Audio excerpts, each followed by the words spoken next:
신명기 26장 12절로 19절 마지막 절까지 보겠습니다.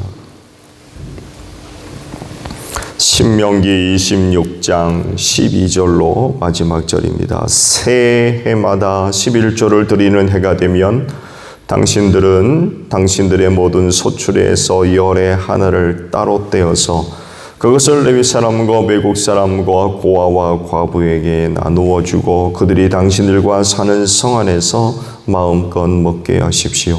그럴 때 당신들은 하나님께 이렇게 아뢰십시오. 우리는 주님께서 우리에게 명하신 대로 우리 집에서 성물을 내어 레위 사람과 외국 사람과 고아와 과부에게 다 나누어 주어서 주님의 명령을 잊지 않고 어김없이 다 실행하였습니다. 우리는 애곡하는 날에 이 거룩한 열애한 몫을 먹지 않았고 부정한 몸으로 그것을 떼놓지도 않고 죽은 자에게 그것을 제물로 바친 적도 없습니다. 우리는 주 우리 하나님께 순종하여서 11조에 관하여 명령하신 것을 그대로 다 지켰습니다. 주님의 거룩한 처소 하늘에서 굽어 살피시고 주님의 백성 이스라엘에게 복을 주시며 주님께서 우리의 조상에게 약속하신 대로 우리에게 주신 땅 곧 젖과 꿀이 흐르는 땅에 복을 내려 주십시오. 오늘 주 당신들의 하나님이 이 규례와 법도를 지키라고 당신들에게 명령하시니 당신들은 마음을 다하고 목숨을 다하여 이 모든 계명을 지키십시오. 오늘 당신들은 당신의 주님을 하나님으로 모시고 그의 길을 따르며 그의 규례와 명령과 법도를 지키며 그에게 순종하겠다고 약속하였습니다. 주님께서 당신들에게 약속하신 대로 오늘 당신들을 주님의 소중한 백성으로 받아들이고 그의 모든 명령을 다 지켜야 한다고 선언하셨습니다. 주님께서는 그가 지으신 모든 백성보다 당신들을 더욱 높이셔서 당신들이 칭찬을 받고 명예와 영광을 얻게 하시고 또 말씀하신 대로 당신들을 주 당신들의 하나님의 거룩한 백성이 되게 하실 것입니다. 아멘. 오늘 아침에는 18절에 있는 말씀을 봅니다. 주님께서 당신들의 약속하신 대로 오늘 당신들을 주님의 소중한 백성으로 받아들이고 그의 모든 명령을 다 지켜야 한다고 선언하셨습니다. 라는 말씀입니다. 세상에서 가장 큰 기대감을 갖게 하는 것이 있습니까? 여러분들에겐 무엇이 여러분으로 하여금 기대감을 갖게 한지는 모르겠어요. 나름 여러 가지 그 부분들을 아마 이해하게 할 수 있을 거예요. 그런데 그 중에서 우리 그리스도인에게 가장 큰 기대감을 주는 것, 그게 뭘까요? 그건 바로 하나님이 아닐까 합니다. 왜냐하면 전능하신 분이요, 이 세상을 창조하신 분이고 그 모든 것을 주관하시며 섭리하시고 또한 통치하시는 분이기 때문에 그 하나님이 우리 그리스도인들에게 큰 기대감을 주는 분이 아닌가 합니다. 그리고 사실 하나님은 그리스도인에게 가장 큰 기대감을 갖도록 하셨죠. 즉 죄와 사망에서 구원하셔서 하늘나라에 가게 하신 것 때문에 그렇습니다. 사실 우리 그리스도인에게 있어서 하늘나라만큼 큰 기대감이 어디 있습니까? 장차 하나님의 심판을 받아서 멸망할 세상도 아닐 테고 죽음은 그만인 육신의 것, 그런 것들이 우리에게 기대감을 주겠습니까? 우리로 하여금 기대감을 갖게 하는 것, 하나님이시고 그분이 우리에게 하늘나라를 약속해 주셨기에 이것이 오늘 우리의 유일한 또 소망이요, 또 큰 기대를 갖게 하는 것 같아요. 죄 가운데 태어나서 영원히 멸망할 수밖에 없는 죄인에게 하늘나라는 정말 큰 은혜지요. 이것을 자기 사람들에게 약속하셨어요. 그래서 하나님께 속한 자들은 이곳에 대해서 가장 큰 기대감을 갖고 있지 않나. 오늘 주신 말씀을 보면 하나님의 소중한 백성에 대해서 언급을 하십니다. 누굽니까? 이스라엘 백성이죠. 하나님께 이스라엘을 당신의 소중한 백성으로 받아들였다라고 말씀을 하십니다. 그래서 이스라엘은 하나님께 속한 또 하나님의 소유된 백성이 되었죠. 그 나라가 이렇게 됨으로써 그들이 약속받은 것으로부터 시작해서 얻은 것들을 생각해 보면 정말 놀라운 내용들이 많죠. 다른 나라, 다른 민족, 다른 백성들은 상상도 할 수 없는 그런 놀라운 그런 그 약속들, 또 놀라운 그런 은혜들을 그들이 얻었습니다. 그 중에 대표적인 게 바로 가나안 땅입니다.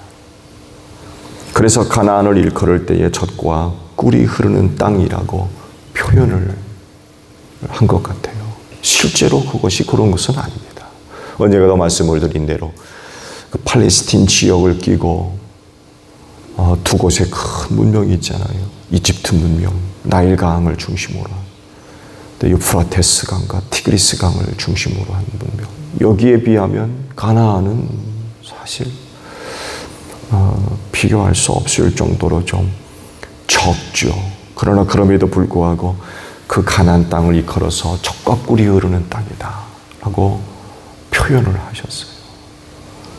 하나님께서 그곳에 대한 놀라운 그런 그 은혜들을 약속하셨기 때문에 그래요. 그래서 가나안은 그 하나님이 약속하신 모든 것들이 성취되는 그런 곳이었죠. 그래서 어떻게 하든 그곳에 머물러야 했고, 그리고 어떤 이들은 어떻게든 간에 이곳에 가려고 얼마나 애를 썼는지 몰라요. 대표적인 인물이 아브라함이죠. 아브라함. 어떻게든 그는 그 땅에 머물러 있어야 됐지요. 약속의 땅이었기 때문에 그래요. 근데 기근이 임하니까 어떡합니까? 이집트로 내려갔었죠. 내려갔다가 큰 시험을 당하고는 다시금 가나안으로 올라오지 않으면 안 되는 이런 그 상황이 또 있었죠. 그래서 족장들에게 있어서는 그 시대는 어떻게든 간에 그 땅에 머물러 있어야 됐어요. 어떻게든 간에. 아브라함 같은 경우에 보게 되면 자의적인 결정이었죠. 하나님의 이끄심이나 뜻이 아니었어요. 그렇게 했다가 그만 큰 시험을 당해가지고 돌아오지 않으면 안 되는 이런 그 상황까지 내몰리게 됐죠. 이후 야곱 시대에 이르러서는 상황이 좀 달라지죠. 그렇죠? 요셉의 꿈이 그 좋은 예가 될 수 있죠. 두 번에 걸친 꿈. 해달별이 절하고 자기 볕단에 절하는 이런 꿈들. 이런 꿈을 갖고 팔려서 이집트로 먼저 내려갔고, 기근이 임해서 야곱이 70명의 자식들을 데리고 이집트로 내려가는 하나님의 섭리 안에서 이루어졌고, 그리고 그곳에서 450여 년간 종살이 하다가 4대 만에 가나안으로 돌아오게 돼. 이들은 어떻게든 간에 가나안으로 돌아가야 되는 이런 또 상황이었죠. 어떤 이는 어떻게든 그곳에 머물러 있어야 됐고, 어떤 이들은 또 어떻게든 가나안으로 돌아가야 되는, 가야만 하는 이런 그 모습들이 있었죠. 이런 역사적인 사실들을 볼 때 가나안은 정말로 하나님의 뜻이 이루어지는 젖과 꿀이 흐르는 그런 땅이었습니다. 이렇게 볼 때 하나님의 소유된 백성으로서 가나안에 대해서 기대감을 갖는 건 기대 이상인 거죠. 기대 이상. 하나님의 소중한 백성이 됨으로써 그들이 가진 기대감은 이것만 있는 게 또 아니었죠. 성경들을 또 들여다보게 되면 그들이 가졌던 기대감은 가나안에만 있었던 게 아니었죠. 예언자들을 통해서 선포된 말씀의 대표적인 것 중에 하나가 바로 메시아이죠. 메시아에 대한 기대감이 또 유대인들에게 얼마나 또 크게 작용을 했는지 모릅니다. 그런데 문제는요, 하나님의 소유된 백성으로서 기대감만 갖는 게 아니었어요. 또 다른 중요한 문제가 따랐죠. 그건 다른 것이 아니라 하나님의 소유된 백성이 되었을 때에 하나님의 뜻을 위하여 어떻게 살 거냐, 어떻게 쓰임받을 것이냐라는 부분입니다. 아무리 하나님의 소유가 되었다 할지라도 하나님의 손길에 붙잡혀서 하나님의 의도와 계획에 따라 쓰임받지 못한다고 하면 문제는 심각해지는 거죠. 그러니까 기대감만 있지, 하나님의 소유된 백성이 됨으로 인한 기대감만 있지, 소유됨으로 인하여서 어떻게 살 거냐, 어떻게 쓰임받을 거냐 라는 것에 대해서는 전혀 인식이 되어 있지 않는, 이렇게 되면 이 문제라는 것입니다.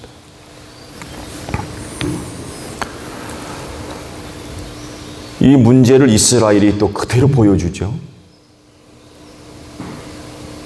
하나님으로 인하여 하나님의 소속된 백성이 됨으로써 나름 넘치는 큰 기대감도 있었지만, 그런 하나님의 소유된 백성으로서 감당해 나가야 할 역할들은 제대로 감당하지를 못해요. 그분께 속했으면 그분의 의도대로, 그분의 뜻대로, 그분의 손길에 붙들려서 쓰임을 받아야 되는데, 그들이 보여준 모습들을 보게 되면 여기에선 문제가 발생하죠. 그래서 그 땅에서 망하잖아요. 포로로 붙들려가서 전부 쫓겨나고. 왜 이런 일이 벌어져요? 기대감은 있지만 소속됨으로 인하여서 감당해 나갈 역할들은 감당하지 못했기 때문에 그래요.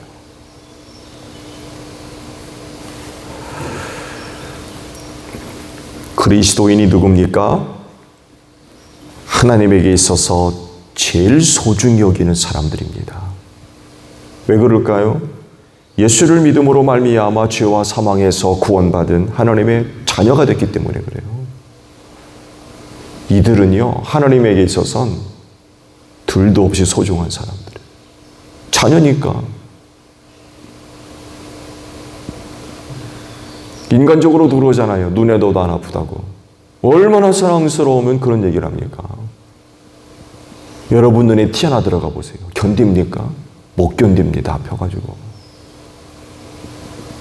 인간적으로도 자녀들 눈에도 안 아프다고 표현하는 그런 것들이 있는데, 하나님 차원에서 그리스도인 하나하나 들여다보면 얼마나 귀한지 몰라요. 자녀 됐기 때문에. 자녀 삼기 위해서 십자가에서 죽으셨잖아요. 그렇게 해서 자녀 삼았는데 얼마나 귀합니까? 하나님의 목숨을 대신 내어놓고 자녀 삼았기 때문에 너무나도 귀한 거지요. 그래서 그들은 하나님을 아빠라 부른다고 했어요. 아빠라 부를 정도로, 아빠라고 불러도 조금도 이상할 것이 없는 그런 사람들이에요. 그렇다고 하면 하나님과의 그런 그 관계성 속에서 얻는 기대감, 이루 말할 수 없어요. 하나님으로 인하여 갖는 기대감. 앞서 말씀을 드렸잖아요. 그리스도인 됨으로 인하여, 하나님으로 인하여서 얻는 기대감, 표현할 수 없을 정도로 커요. 하늘나라가 상속되었죠. 예수 그리스도와 함께 하늘 영광을 얻고 그분과 함께 왕노릇하는 이런 약속들. 하나님의 자녀가 되었다라고 할 때의 기대감은 뭐 이루 말할 수 없습니다. 여러분, 하나님의 자녀가 되고 구원받았음에도 불구하고 그런 기대감이 없다고 한다면 신앙생활 하겠습니까? 그렇지 않아요? 그렇지만 무엇보다도 얻을 수 없는 너무나 놀라운 큰 그 은혜에 대한 기대감들이 얼마나 큽니까? 그리스도 안에 약속된 것만 보더라도 뭐 정말 기대감이 얼마나 큰지 몰라요. 그런데 잊지 말아야 할 것은 하나님의 자녀됨으로써 책임 있는 삶이 뒤따른다는 거예요. 하나님의 것으로 삼았잖아요. 하나님께 이스라엘을 그렇게 삼으셨는데 오늘 우리는 그 수준을 넘어서서 자녀가 됐어요. 그들은 그의 백성이 됐지만 오늘 우리는 그분의 자녀들이 됐어요.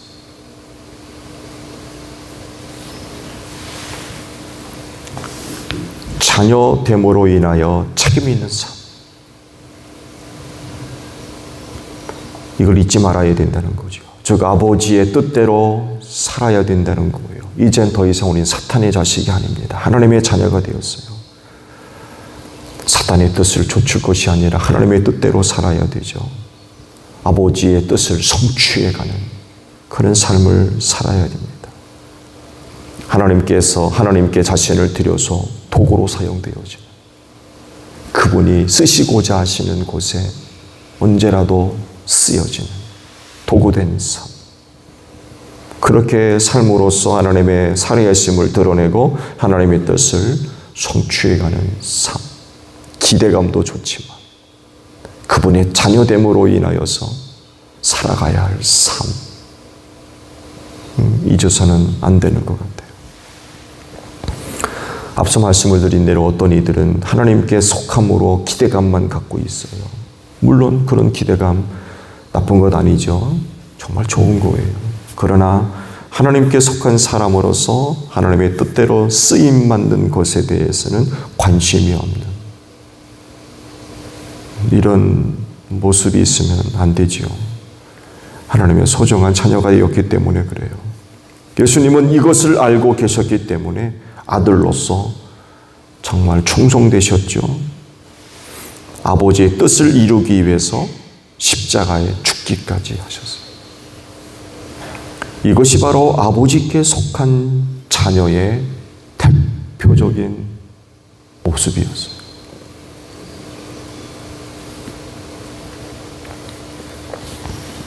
한 사람이 예수를 믿어 하나님께 속한 구원받은 하나님의 자녀가 되었다고 하면 말씀을 드린 대로 기대감 충만입니다.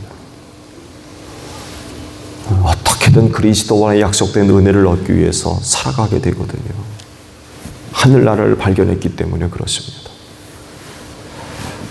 그래서 다시 말씀을 드리는데 기대감만 가져서는 안 될 것 같아요. 그렇게 됨으로써 아버지의 뜻을 따라 사는 것도 중요합니다. 예수님 같이 아버지께 순종함으로써 계획을 뜻을 이루어가는 삶. 더불어 함께 나타나야 할 소중한 그런 모습인 것 같아요. 그렇다고 하면 그리스도인으로서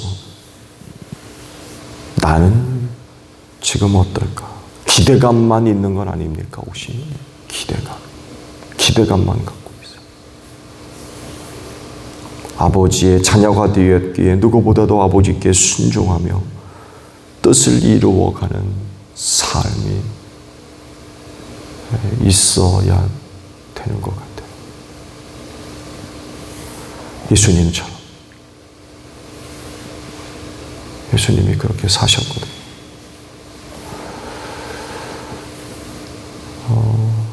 하나님의 자녀된 분들로서 그리스도 안에 약속된 놀라운 은혜에 대한 충만한 기대감, 더불어 자녀됨으로써 아버지의 뜻을 실현해가는 그런 삶을 또 살아갈 수 있는 여러분들이 되시기를 바랍니다. 주기도문 하겠습니다. 하늘에 계신 우리 아버지, 아버지의 이름을 거룩하게 하시며 아버지의 나라가 오게 하시며 아버지의 뜻이 하늘에서와 같이 땅에서도 이루어지게 하소서. 오늘 우리에게 일용할 양식을 주시고 우리가 우리에게 잘못한 사람을 용서하여 준 것 같이 우리 죄를 용서하여 주시고 우리를 시험에 빠지지 않게 하시고 악에서 구하소서. 나라와 권능과 영광이 영원히 아버지의 것입니다. 아멘. 기도하겠습니다.